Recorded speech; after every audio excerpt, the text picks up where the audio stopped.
Hello students, आज हम जानेंगे झारखंड बोर्ड जो है उसकी 10वीं की परीक्षा आज थी गणित की। तो उसका आंसर की जानेंगे जो टर्म 1 में आया था एमसीक्यू क्वेश्चन उसके। तो चलिए देखते हैं। पहला क्वेश्चन दिया हुआ 5005 का अभाज्य गुणनखंड क्या है। तो 5005 का अभाज्य गुणनखंड क्या होगा वो हम देखेंगे। तो 5005 लिखेंगे, 5 से देंगे तो ये चला जाएगा एक बार में, 00 फिर 1, ठीक है।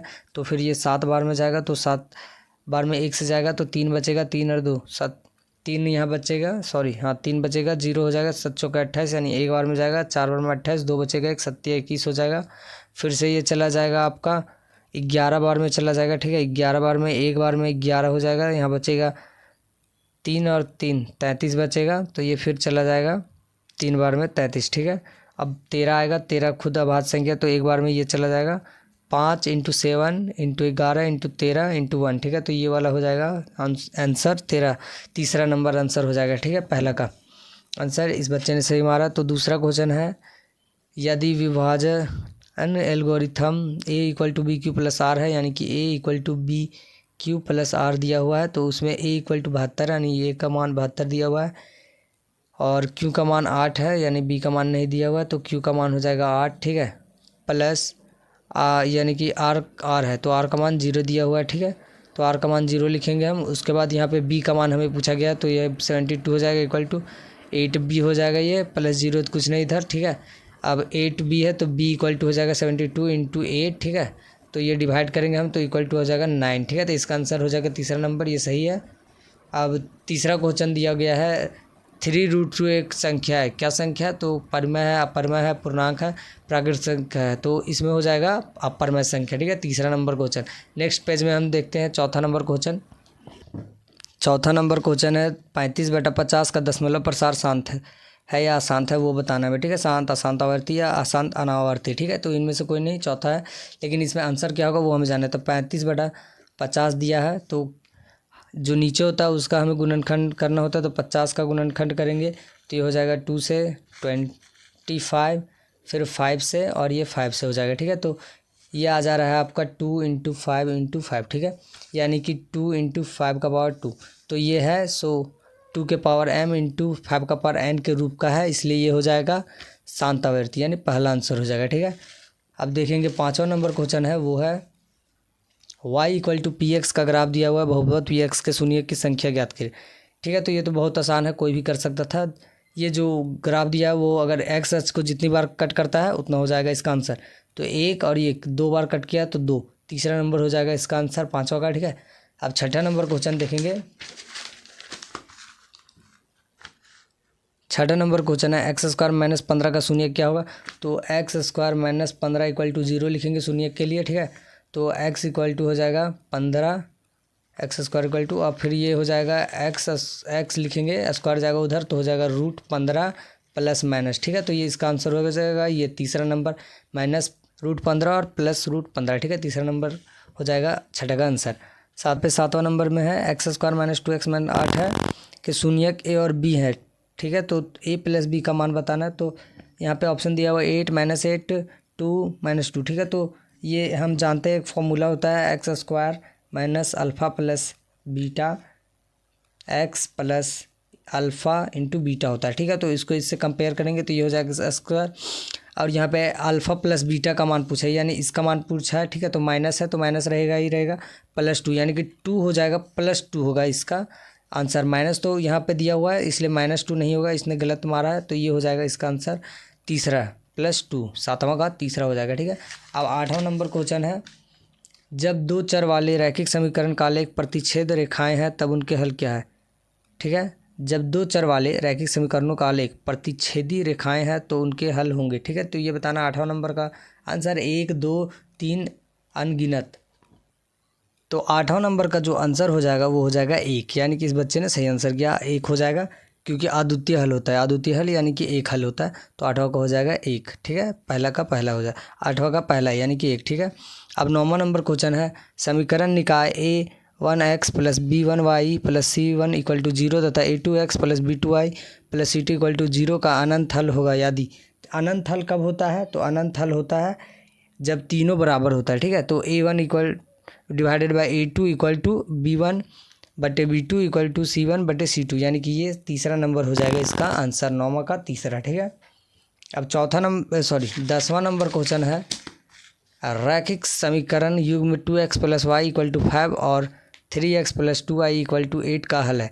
तो इसे सॉल्व करेंगे तो ये हो जाएगा 2x + y = 5 और एक और समीकरण है 3x + 2y = 8। ठीक है, तो अब इसे हम विलोपन विधि से सॉल्व कर देते हैं। यहाँ पे तो कोई कहना नहीं है कि किससे सॉल्व करना, तो हम जिससे आसान लगे उससे सॉल्व करेंगे। तो ये हो जाएगा, इसे हम करेंगे गुना 3 से, ठीक है, और इसे कर रहे हैं गुना 2 से। ठीक है, तो ये हो जाएगा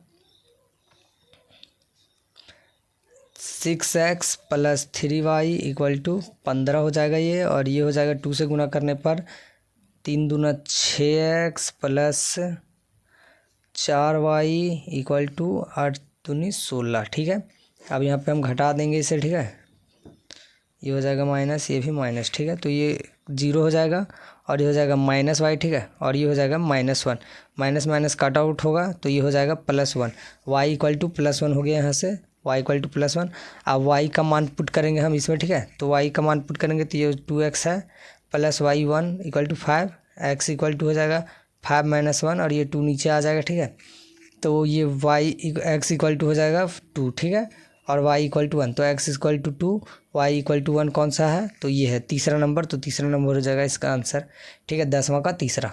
अब 11वां नंबर क्वेश्चन है समीकरण निकाय 4x + py + 8 = 0 और 2x + 2y + 2 = 0 के अद्वितीय हल होने के लिए p का मान क्या होगा। ठीक है, तो अद्वितीय हल कब होता है, जब a1 / a2 = b1 / b2 होता है। तो ठीक है, तो a1 का वैल्यू हो जाएगा 4x 2x यानी कि 4/2 यानी कि ये हो जाएगा 2/1। ठीक है, ये हो जाएगा 2/1।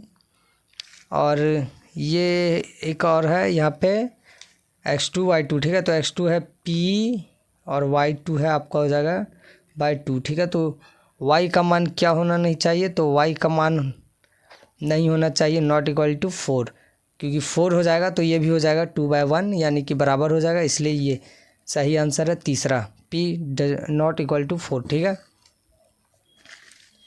अब हम देखेंगे नेक्स्ट क्वेश्चन 12वां नंबर जो दिया हुआ है, निम्न में से कौन द्विघात समीकरण है। ठीक है, तो चेक करेंगे, पहला चेक करते हैं पहले हम। x + 1 का होल स्क्वायर है = 2x - 3 है। ठीक है, तो x का स्क्वायर करेंगे प्लस हो जाएगा 2 × x + 1 हो जाएगा a + b के होल स्क्वायर में हमने इसे तोड़ दिया है। ठीक है, तो अब यहाँ पे लिखेंगे 2x - 6 हो जाएगा। इसे तोड़ने के बाद 2 से गुना करेंगे अंदर, तो अब ये x² + 2x है और इधर से आ जाएगा इधर, तो -2x हो जाएगा +1, ये -6 से इधर आएगा तो +6 = 0। तो x² माइनस प्लस हो जाएगा, ये तो माइनस प्लस ख़त्म हो जाएगा, 2x = है तो ख़त्म हो जाएगा, इक्वल में है तो माइनस प्लस में है। और 1 और 6 को जोड़ेंगे तो ये हो जाएगा 7 = 0, यानी कि ये द्विघात समीकरण है। तो पहला ही हो जाएगा, तो हम बाकी चेक करना क्यों करेंगे, हो ही जा रहा है। तो फिर उसके बाद हम नीचे देखेंगे 13वां नंबर क्वेश्चन, द्विघात समीकरण 2x² - 7x + 6 = 0 का विविधकर बराबर है। विविधकर यानी कि होता है d = व्हाट, तो d का मान बताना है। तो हमें d का मान होता है b² - 4ac। ठीक है, तो d का मान क्या होगा वो हम बताएंगे। तो d का मान होता है b का स्क्वायर करेंगे यानी -7 का स्क्वायर करना है हमें। ठीक है, -4 है तो 4 यानी कि 4 लिखेंगे, इंटू a है तो a के जगह पे 2 लिखेंगे, 2c है तो c के जगह पे 6 लिखेंगे। ठीक है, ये हो गया। अब 7 का स्क्वायर करेंगे 49। ठीक है, -4 दूनी 8 हो जाएगा, 8 8 छक्के 48। ठीक है, तो ये आ जाएगा 1, यानी कि 1 हो जाएगा विद का डी का मान। तो डी का मान 1 यानी कि तीसरा नंबर हो जाएगा इसका आंसर 13वां का। ठीक है, 2 नंबर क्वेश्चन है, यदि द्विघात समीकरण x² - px + 4 = 0 के मूल बराबर हो तो p का मान होगा। तो मूल कब बराबर होता है, जब d का मान आ जाता है 0। ठीक है, तो d का मान 0 आ जाता है तो मूल बराबर होता है। ठीक है, दोनों मूल बराबर होगा। तो यहाँ पे हम लिखेंगे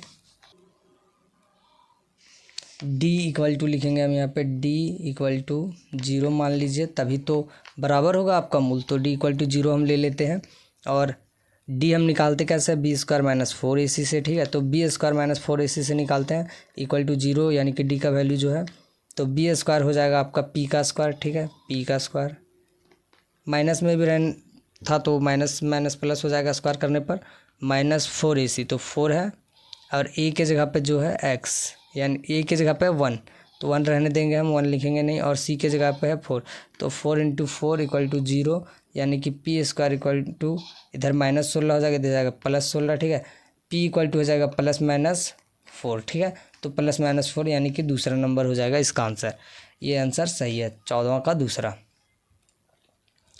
15 नंबर क्वेश्चन है द्विघात समीकरण x² + 5x - 6 = 0 का घात क्या होगा। तो घात क्या होता है, जो मैक्सिमम होता है भाई, तो यहाँ पे 2 है तो ये हो जाएगा 2, ठीक है, तीसरा नंबर हो जाएगा इसका आंसर 15 का।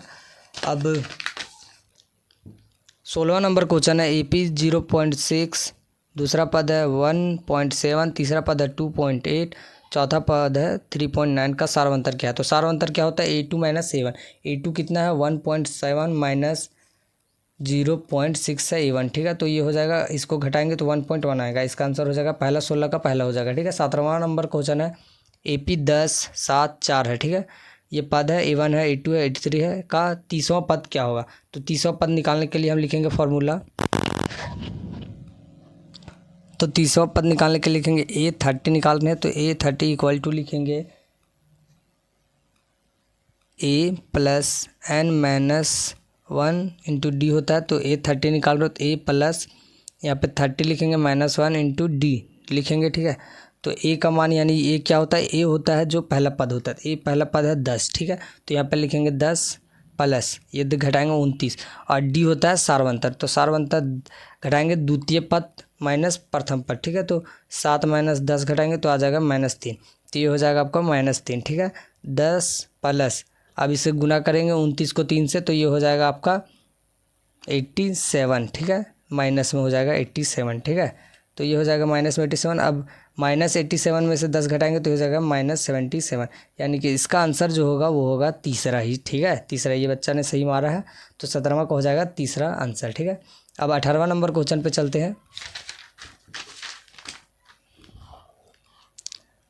18वां नंबर क्वेश्चन है 2 + 7 + 12 + ... 10 पदों का योग, 10 पद का हमें योग बताना है, कितना होगा 10 पदों तक का, ठीक है।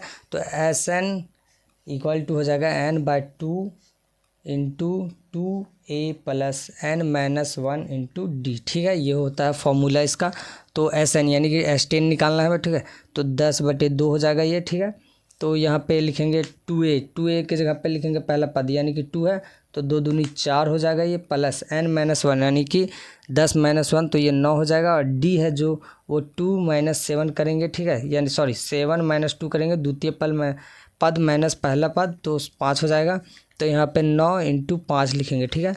अब ये हो जाएगा 5, ये 4 प्लस 9 × 5 = 45, ठीक है। अब 5 × 49, ठीक है, तो 49 बच्चे कितना होता है वो करेंगे, तो 49 × 5 9 × 5 = 45 के 5 हाथ में 4, ठीक है, 5 × 20 20 और 4 24, ठीक है, इतना होता है 245, ठीक है। तो इसका आंसर हो जाएगा जो वो हो जाएगा तीसरा नंबर, ठीक है, सही है 18वां नंबर। अब 19वां नंबर क्वेश्चन है सभी वर्ग क्या होते हैं। तो सभी वर्ग होते हैं वो होते हैं समरूप, ठीक है। वर्ग आप कैसा भी बना लीजिए, सभी वर्ग समरूप ही होंगे, ठीक है। तो पहला नंबर हो जाएगा 19वां का आंसर, ठीक है। अब 20वां नंबर क्वेश्चन है त्रिभुज ABC में DE क्रमशः AB और AC पर 2 बिंदु हैं तथा DE पैरेलल टू BC है आदि AD BD DB = 2:3 और AE 1.6 सेंटीमीटर। तो EC का मान क्या होगा वो बताना है हमें। तो हम ये त्रिभुज बना लेंगे, ABC जो त्रिभुज दिया हुआ है वो, और DC AB और AC पर 2 बिंदु, तो AB पर D और AC पर E बिंदु हो गया, इसे मिला दिए हम, पैरेलल बोला गया तो पैरेलल इसके खींच दिए हमने। यदि इतना यानी कि AD/DB का मान 2:3 दिया हुआ है और AE का मान 1.6 दिया हुआ है, ठीक है। तो EC का मान ज्ञात करना, तो हमने ये फार्मूला किताब से पढ़ा हुआ है, AD यानी कि इतना डिवाइडेड बाई इतना, ठीक है, इक्वल टू होता है AE यानी कि ये AE/EC ऐसे होता है। तो AD और DB का मान दिया हुआ है 2/3 और AE का मान दिया हुआ 1.6 और EC का मान हमें बताना है, ठीक है। तो ये इससे गुना करेंगे हम, तो ये हो जाएगा 3 से गुना करेंगे 16 को, 16 × 3 = 48 यानी कि 4.8 हो जाएगा 4.8 हो जाएगा और ये 2 EC हो जाएगा, ठीक है। और ये 4.8, अब इसको डिवाइड करेंगे 2 से तो EC का मान जो होगा वो हो जाएगा 2.4, ठीक है। तो 2.4 सेंटीमीटर, यानी कि तीसरा नंबर आंसर सही है 20वां का। 21वां नंबर क्वेश्चन है, त्रिभुज है ABC, समरूप है DEF के और BC बटे EF जो है वो 3/5 है। तो क्षेत्रफल जो है ABC का, उसका जो बटा होगा वो DF किसके बराबर है वो बताना है। यानी कि एक आसान भाषा में लिखा जाए तो BC बटे EF जो दिया हुआ वो है 3/5, ठीक है। और जो त्रिभुज का क्षेत्रफल ABC का है और त्रिभुज का क्षेत्रफल DEF का बटे में जो आ रहा है वो है आपका बताना, ठीक है। तो इतना बताना है हमें। तो ये क्या होता है वो हम पहले इसका फॉर्मूला जानेंगे। तो इसका फॉर्मूला जो होता है वो हमने सिद्ध भी किया है किताब में आपने पढ़ा भी होगा पर मैं, तो उसमें आता है। तो ये AR त्रिभुज ABC डिवाइडेड बाय AR त्रिभुज DEF जो होगा वो किसके बराबर होगा वो हम जानेंगे। तो वो बराबर होता है भुजा के बराबर होता है। दोनों भुजा में जैसे कि मान लीजिए एक त्रिभुज ये हो गया, एक त्रिभुज ये, ठीक है। तो अब इसका क्षेत्रफल कुछ है, इसका क्षेत्रफल कुछ है, यानी कि दोनों का जो रेशियो आएगा वो इसके और इस भुजा के स्क्वायर के रेशियो के बराबर आएगा, ठीक है। यानी कि ये भी ले सकते हैं आप, ये भी ले सकते हैं, कोई सा भी ले सकते हैं, ठीक है। तो अब लिखेंगे यहाँ पे हम जो ये दिया हुआ है हमारे पास भुजा BC और EF 3 और 5, ठीक है। तो 3 और 5 का स्क्वायर करेंगे तो ये हो जाएगा आपका 9/25, ठीक है। तो इसका आंसर हो जाएगा चौथा नंबर 9/25, यानी चौथा हो जाएगा आंसर 21वां नंबर का। अब 22वां नंबर जो क्वेश्चन है वो है बिंदुओं बिंदु दिया हुआ है P 0,0 और Q दिया हुआ -3, -4 के बीच का दूरी ज्ञात करें, ठीक है। तो दूरी सूत्र लिखेंगे हम पहले।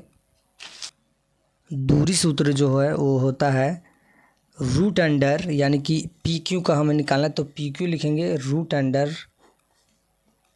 x minus x2 minus x1 का whole square plus y2 minus y1 का होल स्क्वायर। ये होता है आपका दूरी सूत्र, ठीक है। तो रूट अंडर x2 का मान कितना हुआ है हमारे पास दिया हुआ है तो x1 इसे लिखेंगे, x2 ये मान लीजिए इसे ये x1 है, ये है y1, ये है x2, ये है y2, ठीक है। तो x2 का मान -3 लिखेंगे, माइनस x1 का मान 0 है, ठीक है। तो स्क्वायर प्लस y2 का मान है -4, ठीक है, माइनस y1 का मान है 0, ठीक है, स्क्वायर रूट अंडर हो जाएगा। ये -3 -0 है तो -3 ही रहेगा, -3 का स्क्वायर करेंगे 9 प्लस 4 का स्क्वायर करेंगे 16 हो जाएगा -4 का, ठीक है। रूट अंडर हो जाएगा, फिर ये हो जाएगा 25 का रूट होता है 5, ठीक है। तो 5 हो जाएगा, ये 5 इसका आंसर हो जाएगा, यानी कि 5 इकाई। चौथा नंबर हो जाएगा 22वां का चौथा नंबर आंसर, ठीक है। 23वां नंबर क्वेश्चन है बिंदु 1,2 और 3,4 को मिलाने वाले रेखाखंड का मध्य बिंदु क्या होगा। तो रेखाखंड का मध्य बिंदु निकालने के लिए यहाँ पे ये हो जाएगा x1, ये हो जाएगा y1, ठीक है, ये हो जाएगा x2, ये हो जाएगा y2, ठीक है। तो फॉर्मूला होता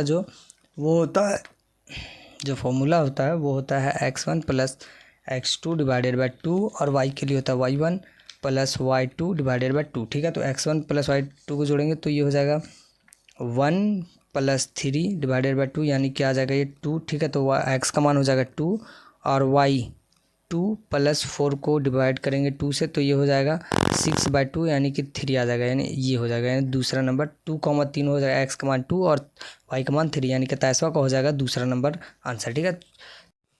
24वां नंबर जो क्वेश्चन दिया वो है यदि A 0,0 B 4,0 और C 0,1 है तो त्रिभुज ABC का क्षेत्रफल क्या होगा। तो त्रिभुज ABC का क्षेत्रफल होता है 1/2 x1 into y2 minus y3 plus x2 y3 minus y1 plus x2 यहाँ था x3 y1 माइनस y2, ठीक है। ये होता है फॉर्मूला। तो इसके जगह पे हम लिख लेंगे तो 1/2 हो जाएगा, ठीक है।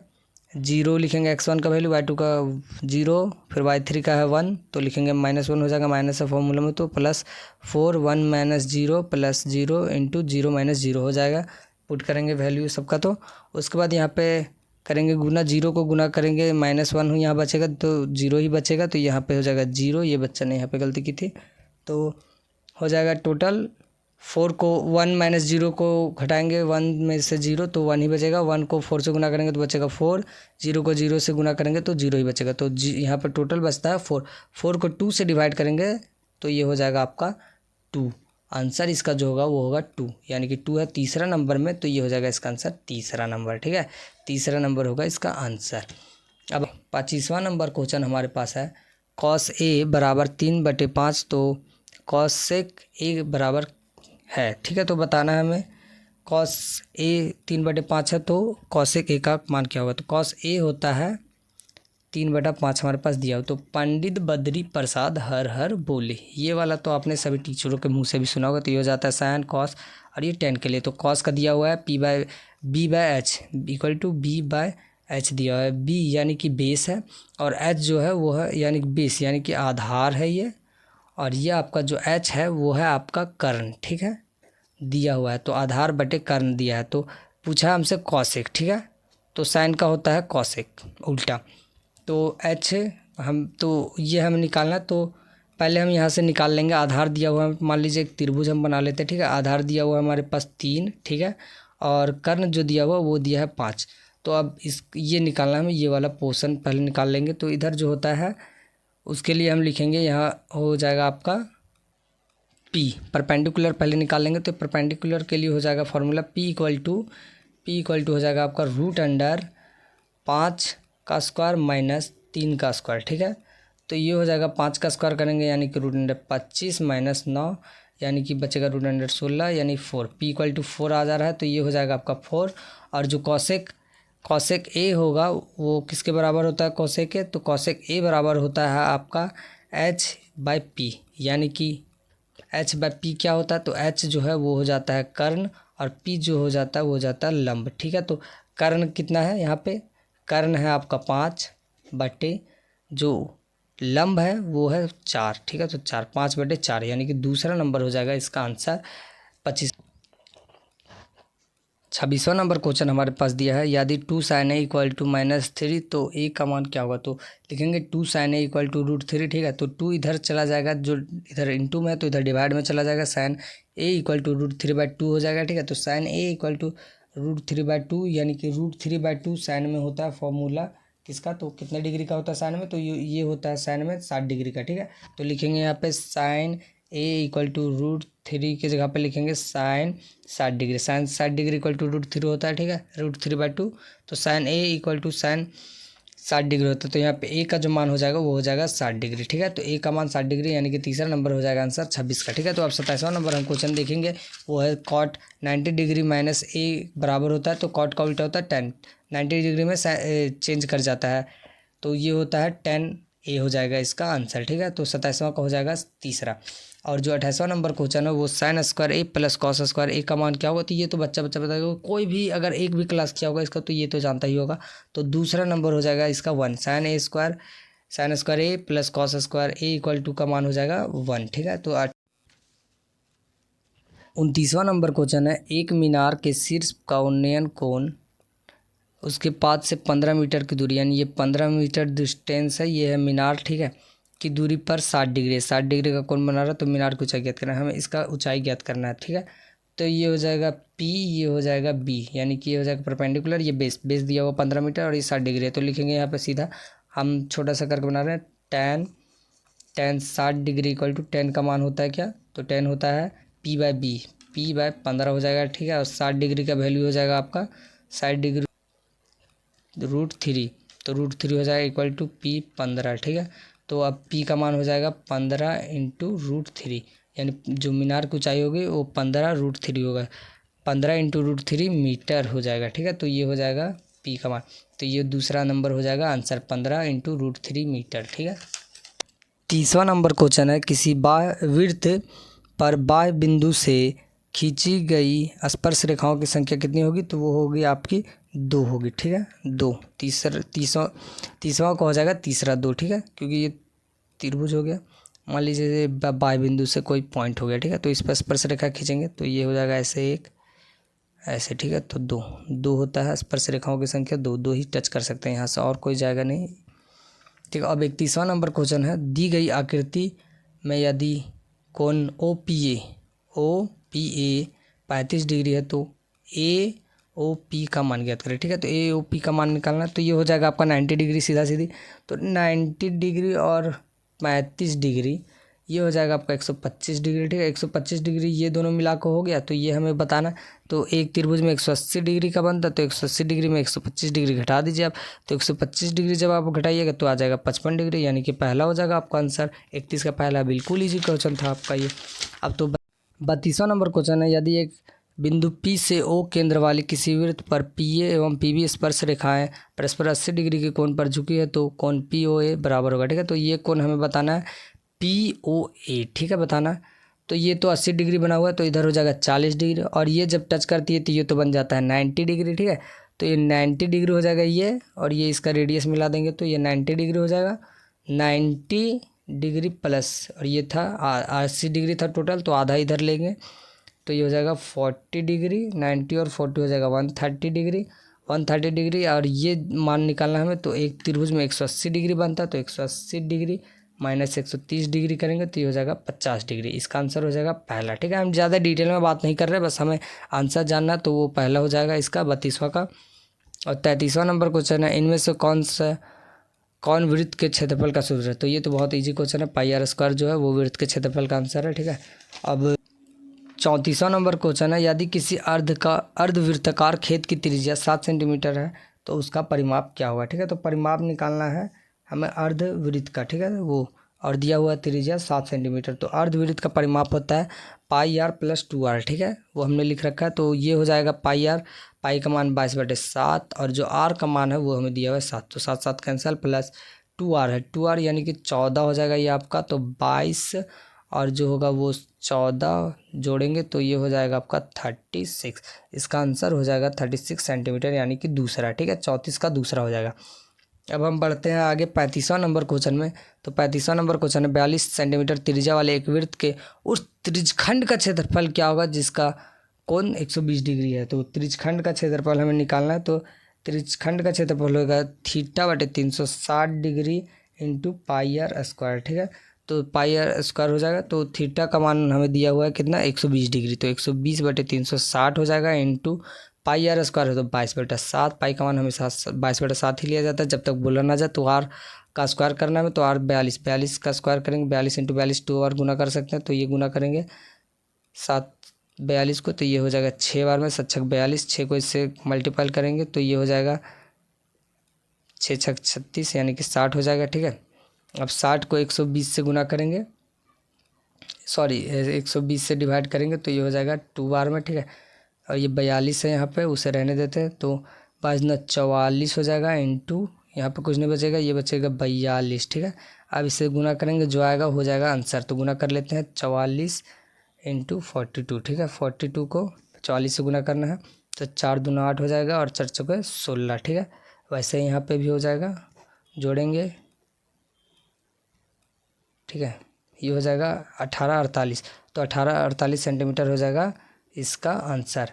35वां का हो जाएगा दूसरा। ठीक है, घनाभ के कोरों की लंबाई क्रमशः 3 सेंटीमीटर 4 सेंटीमीटर 12 सेंटीमीटर है, तो घनाभ के विकर्ण की लंबाई है। तो विकर्ण की लंबाई ज्ञात करना। 36वां नंबर जो क्वेश्चन है उसमें पूछा गया विकर्ण की लंबाई, वो भी घनाभ का। तो घनाभ का विकर्ण की लंबाई हो जाएगा आपका √L² plus B² plus H²। ठीक है, तो जोड़ेंगे हम सबको और उसका रूट कर देंगे तो वो हो जाएगा आपका आंसर। तो जोड़ते हैं सबको, तो 3 का स्क्वायर करेंगे तो ये हो जाएगा 9। ठीक है, प्लस 4 का स्क्वायर करेंगे तो ये हो जाएगा 16, और तीसरा है 12 का स्क्वायर करेंगे तो ये हो जाएगा 144। ठीक है, अब जोड़ेंगे पूरा तीनों को, तो 16 को 144 के साथ जोड़ेंगे तो ये हो जाएगा 160 और 9 169 हो जाएगा, वो भी रूट में। ठीक है, तो 169 किसका होता है 13 का, तो इसका आंसर हो जाएगा 13, यानी कि 36वां का दूसरा हो जाएगा इसका आंसर।